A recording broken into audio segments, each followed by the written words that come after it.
جہاں ایک طرف حکیم لوگوں کو ورغلاتے رہتے ہیں، وہی نوفیب کے نام سے ایک اور گروپ بھی مصروف ہے۔ بظاہر یہ ایسے لوگوں کا گروپ ہے جو مشتزنی کو مذہب کی بنیاد پر برا سمجھتے ہیں۔ یہ لوگ بھی اپنے مقصد کے حصول کے لیے سائنس کے حوالے سے ہر طرح کا جھوٹ بولنا فرض سمجھتے ہیں، یا شاید ان لوگوں کی اتنی تعلیم ہی نہیں ہے میڈیکل سائنس کو گہرائی تک سمجھ سکے۔ یہ اکثر چیزوں کی غلط اور خود ساختہ تشریح کرتے ہیں۔ ان کی زیادہ تر معلومات کا ماخذ گیری ولسن کی کتاب ہے، جس سے یہ ایک بڑے سائنسدان کے طور پر پیش کرتے ہیں۔ حقیقت میں گیری ولسن ایک عیسائی پادری ہے جو کچھ عرصہ ایک لائبریری میں بھی کام کرتا رہا ہے۔ گیری ولسن نے اپنی کتاب میں سائنس کے حوالے سے اکثر باتیں غلط لکھی ہے۔ ڈاکٹرز کے نزدیک اس کی کتاب ایک لطیفے سے زیادہ کچھ نہیں ہے۔ اسی کی کتاب کا عکس نوفیب گروپ کی پوسٹوں میں نظر آتا ہے۔ مثلا وہ گوگل کا حوالہ دے کر بتاتے ہیں کہ اسپام کو بننے میں 60 دن لگتے ہیں۔ یہاں تک تو یہ بات درست ہے، لیکن اس کا مطلب وہ یہ نکالتے ہیں کہ اگر کسی نے ایک بار مشتزنی کی تو اب وہ خالی ہو گیا اور دوبارہ منی بننے میں 60 دن لگیں گے۔ یہ تشریح مضحکہ خیز ہے۔ ان بیوقوفوں کو یہ نہیں معلوم کہ منی کے ٹیسٹ کے لیے ڈاکٹر 4 دن کا وقفہ بتاتے ہیں۔ اگر منی کو دوبارہ جمع ہونے میں 60 دن لگتے ہیں تو 4 دن بعد ہونے والی ٹیسٹ میں تو سب کے اسپام 0 آنے چاہیے۔ گوگل سے میڈیکل سائنس پڑھ لینا ہی کافی نہیں ہوتا، اسے سمجھنے کے لیے 5 سال میڈیکل کالج میں بھی لگانے پڑتے ہیں۔ درست ہے کہ ایک اسپام کو تیار ہونے میں 60 دن لگتے ہیں، لیکن اس سسٹم میں ہر گھنٹے میں 5 ملین نئے اسپام بننے کے لیے داخل ہوتے ہیں، اور اسی ایک گھنٹے میں 5 ملین وہ والے نئے اسپام تیار ہو کر سسٹم سے باہر آتے ہیں جو 60 دن پہلے سسٹم میں داخل ہوئے تھے۔ اس طرح یہ سسٹم ہر وقت چلتا رہتا ہے۔ جیسے ہی کوئی مشتزنی کر کے فارغ ہوتا ہے تو اگلے ہی ایک گھنٹے میں اس کے جسم میں 5 ملین نئے اسپام بن کر تیار ہو جاتے ہیں۔ قدرت کو معلوم تھا کہ لوگ مشتزنی کریں گے، اسی لیے اس نے سسٹم بھی اتنا ہی تیز اور زبردست بنایا ہے۔ اس نوفیب گروپ کی ہارمون اور دوسری چیزوں سے متعلق بھی اکثر تشریحات غلط ہے۔ مثلا یہ ثابت کرنے کی کوشش کی جاتی ہے کہ مشتزنی کرنے سے چسکا پڑ جاتا ہے وغیرہ وغیرہ۔ دماغ کے ہارمونز کے حوالے سے ان کا لمبا چوڑا لیکچر ایڈکشن پر ہوتا ہے۔ وہ کہتے ہیں کہ ہر ایڈکشن بری ہوتی ہے، جو غلط ہے۔ اچھی چیز کی ایڈکشن اچھی ہوتی ہے، جیسے روٹی کھانے کی ایڈکشن۔ پوری دنیا میں چپاتی صرف برصغیر میں کھائی جاتی ہے کیونکہ ہمیں اس کی ایڈکشن ہے، لیکن یہ اچھی ایڈکشن ہے، اس سے ہم صحت مند رہتے ہیں۔ اسی طرح لوگوں کو مذہب کی ایڈکشن ہوتی ہے، کچھ لوگوں کو صبح کی ایکسرسائز کی ایڈکشن ہوتی ہے، اگر نہ کرے تو پورا دن خراب گزرتا ہے۔ یہ سب اچھی ایڈکشن ہے جس میں ہمارے دماغ کے ہارمون استعمال ہوتے ہیں۔ اسی طرح سیکس کی ایڈکشن بھی اچھی ایڈکشن ہے۔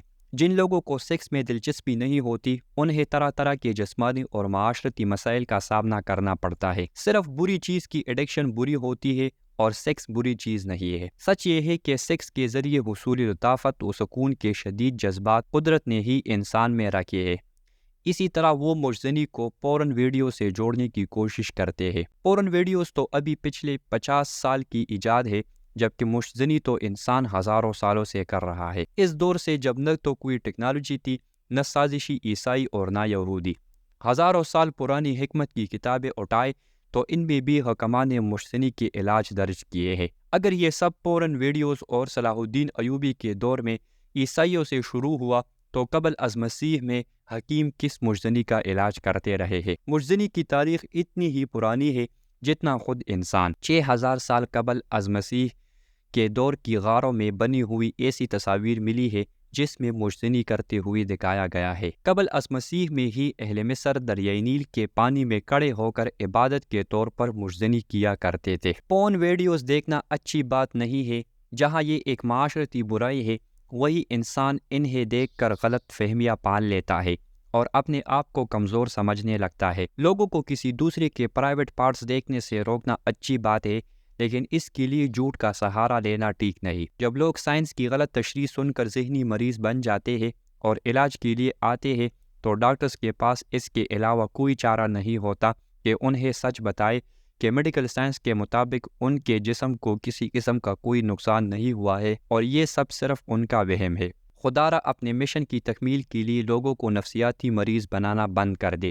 صاف صاف بتائے کہ پون دیکھنا ایک معاشرتی برائی ہے، لہٰذا اس سے بچے۔ آپ کی الٹی سیدھی تعویلوں سے کچھ لوگ وقتی طور پر پون اور مشتزنی سے رک جاتے ہیں اور آپ کے مشن کو کامیابی ملتی ہے، لیکن آپ کا پیدا کیا ہوا خوف ان کے اندر بیٹھ جاتا ہے۔ جلد یا بدیر وہ ڈاکٹر کے پاس جاتے ہیں جو علاج کے لیے ان کے ذہن سے آپ کا بٹایا ہوا سارا ڈر نکالتا ہے، اور آخر کار آپ کا مشن ناکامی سے دوچار ہو جاتا ہے۔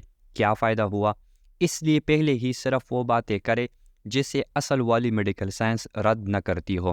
گیری ولسن جیسے پادریوں سے سائنس نہ سیکھے۔ مغربی ممالک میں نوفیپ یا ریبوٹ بنیادی طور پر عیسائی پادریوں کی تحریک ہے۔